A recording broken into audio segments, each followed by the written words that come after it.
Vim partilhar umas histórias aqui com você. Vim falar um pouco da minha experiência para você. Eu tinha uma paciente, há algum tempo atrás, que estava vivendo uma relação abusiva, mas era uma relação com um abuso silencioso, era uma violência silenciosa.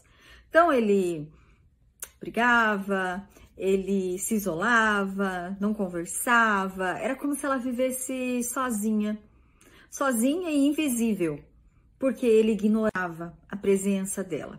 E isso ficava por meses, vivendo debaixo do mesmo teto, como se ela morasse sozinha.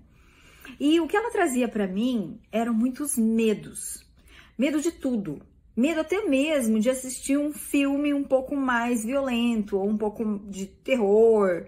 Medo de sair na rua, medo de sequestro, medo de ser roubada, medo de roubar a bolsa, medo de avião, medo de elevador. E começou a ficar muito fóbico. E era coisa que ela não tinha antes dessa relação passar a ser abusiva.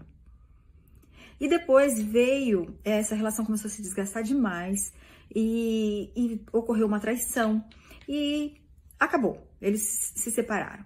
E a gente percebeu que todas aquelas fobias que ela estava tendo e já estava se tornando sintomas de pânico eram decorrentes da sensibilidade, da fragilidade que ela estava vivendo dentro da relação conjugal.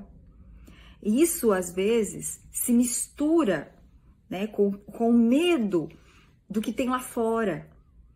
Então, a gente tem que avaliar muito bem para fazer um diagnóstico de pânico, de fobia, avaliar a situação que a pessoa está vivendo no momento. Porque depois foi tão libertador sair daquela relação abusiva que ela superou muito bem a separação, porque era muito melhor viver sem medo. E viver sendo vista por ela mesma. Porque estar dentro de uma relação sendo invisível é uma das piores coisas que tem. É um dos piores abusos que existe.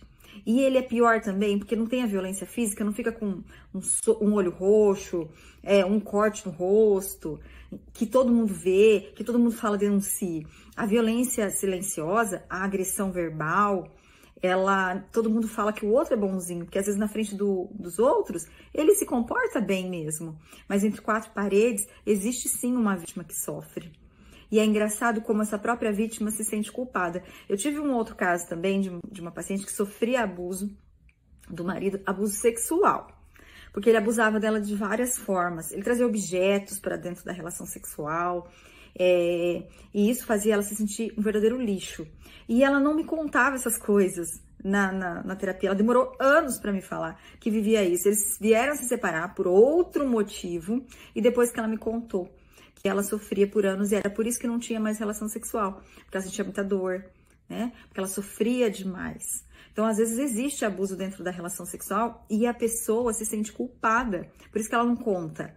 Depois ela falou, mas como é que eu ia te contar se eu achava que era eu que provocava esse tipo de abuso? Tantas e tantas vezes eu já vi história da mulher apanhar do marido e ela fala, mas fui eu que provoquei, fui eu que irritei. Isso é o que ele fala, é o que o agressor fala. Ah, mas eu te bati, mas também é o que você fez. Na verdade, ele bateu porque ele não controla mais o impulso dele. Ele bateu porque ele se tornou uma pessoa violenta e ele desconta a raiva no outro, né?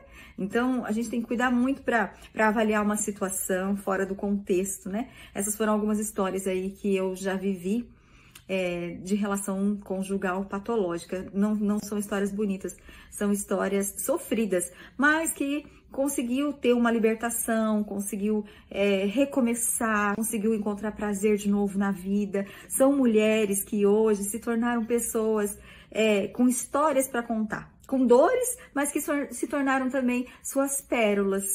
São mulheres que são hoje antifrágeis.